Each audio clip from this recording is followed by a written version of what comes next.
According to US-based site monitoring website, the terror group is calling on its supporters to carry out attacks on the US and its allies in response to the move by the Republican firebrand. In a statement, the Islamist militant group said Trump's decision was a result of normalization steps between some Gulf Arab countries and Israel. The group added, "It is also a clear challenge to the Muslim world that sees the centrality of the Palestinian cause. In the face of these serious events, we stand by our people in Palestine and support them with all we possess. If you do not move, God forbid, then tomorrow the holiest of places in the Muslims' Qibla, Mecca, will be sold, and you will find then no one to defend it." Al-Qaeda then called on Muslims with money and weapons to help and asked Islamist militants to be ready to support Palestinians. The branch of the terror group that made the statement, ACAP, was formed in 2009 when Al-Qaeda, Saudi Arabia and Yemen groups came together. The U.S. has previously carried out a number of drone strikes on the group that has targeted its leaders. In 2011, a drone strike ordered by Barack Obama killed Anwar al-Awlaki, a well-known figure in the group who was known to convert people to its ideology. Trump announced on Wednesday he believes it is time to officially recognize Jerusalem as the capital of Israel.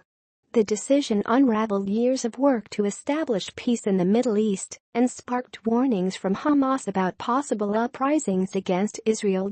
Spontaneous protests broke out in the region following the move, and despite the deployment of thousands of Israeli troops, there are few signs that tensions will subside quickly. The Islamist group said Trump had opened the gates of hell with his flagrant aggression, while Turkey strongly condemned the move. Yesterday, the U.S. asked Israel to temper its response to the U.S. recognition of Jerusalem as the country's capital. According to a document seen by Reuters on Wednesday, Washington's State Department is weighing the potential threat to U.S. facilities and people. "While I recognize that you will publicly welcome this news, I ask that you restrain your official response," the document dated December 6 said in talking points for diplomats at the U.S. Embassy in Tel Aviv to convey to Israeli officials. "We expect there to be resistance to this news in the Middle East and around the world. We are still judging the impact this decision will have on U.S. facilities and personnel overseas," the document said. A second State Department document seen by Reuters, which was also dated December 6, said the agency had formed an internal task force to track worldwide developments following the U.S. decision on Jerusalem. A U.S. official who spoke on condition of anonymity said it was standard to set up a task force anytime there is a concern about the safety and security of U.S. government personnel or U.S. citizens.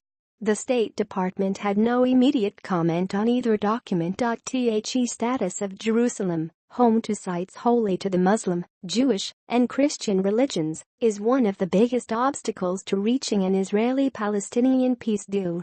Israel considers Jerusalem its eternal and indivisible capital and wants all embassies based there. Palestinians want a capital of an independent state of their own to be in the city's eastern sector, which Israel captured in the 1967 Middle East War and annexed in a move never recognized internationally.